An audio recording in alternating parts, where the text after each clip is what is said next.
Hi, welcome back to Mr. Slover's Math. Today we're going to do a very quick lesson on a ruler. You're going to be able to use a ruler to determine the length of a segment. So this warm-up is just asking you if you've heard about ruler or anything that comes to mind when you hear that word. Some words that relate to length of measurement or unit of length: inch, feet, yard, meter, mile, kilometer, centimeter, millimeter.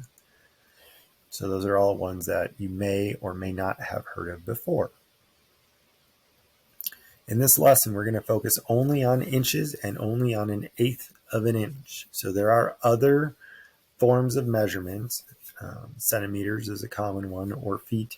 We're going to focus on inches and specifically just an eighth. You can get smaller. So in the picture over here, it does have a 16th and then an eighth and 3/16.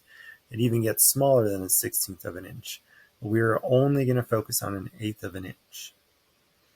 So example 1 says label the following ruler with the appropriate numbers. So I have it labeled in two different ways.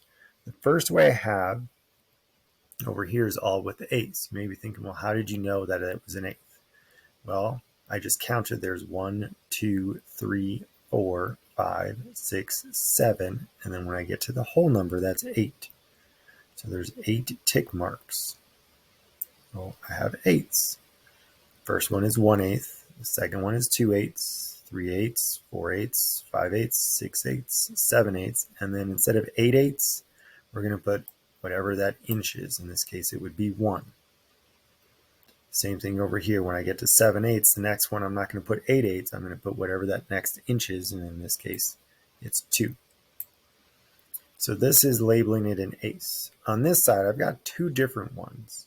I have 1/8, and then I have 1/4, and then 3/8. You think, well, where did the red numbers come from if we're counting by, if it's eighths? Well, if I go back over here and I look, 2/8, what is 2/8 reduced to?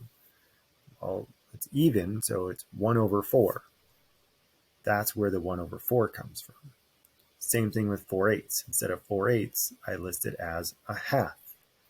Same thing with 6/8. Instead of that, I list it as 3/4. So example 2 is asking you to use the inch ruler below to determine the length of each line segment. So it's starting at 0 and it's going over here. So it's right away, I know it's going to be between 1 and 2 inches because it's between the 1 and 2. I just have to figure out what.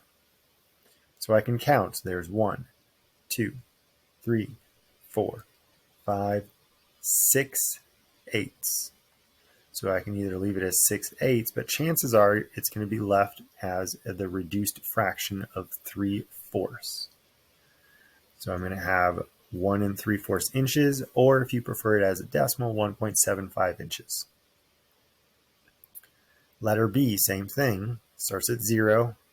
Goes over here past 2, but before 3. So I know it's 2 inches something. So I count 1, and it's just one blank or one tick mark after the 2. So it's 2 1/8 inches. Example 3 is going to be tough to explain because I don't have a ruler that you can see, but it's asking us to use a ruler to draw the line segments. So all I'm doing is I'm using a ruler. I'm starting at 0 and I'm going to 1.5 inches. Same thing with 5/8, or 3 1/4, or 3/8, or 2 1/4. If you have questions on how to use your ruler, please make sure that you reach out and let me know. Remember, I only focused on eighth of an inch. There are other units in there. You could have a 16th of an inch, or a 32nd of an inch, or a 64th of an inch, depending on what the ruler is and what the application is for. So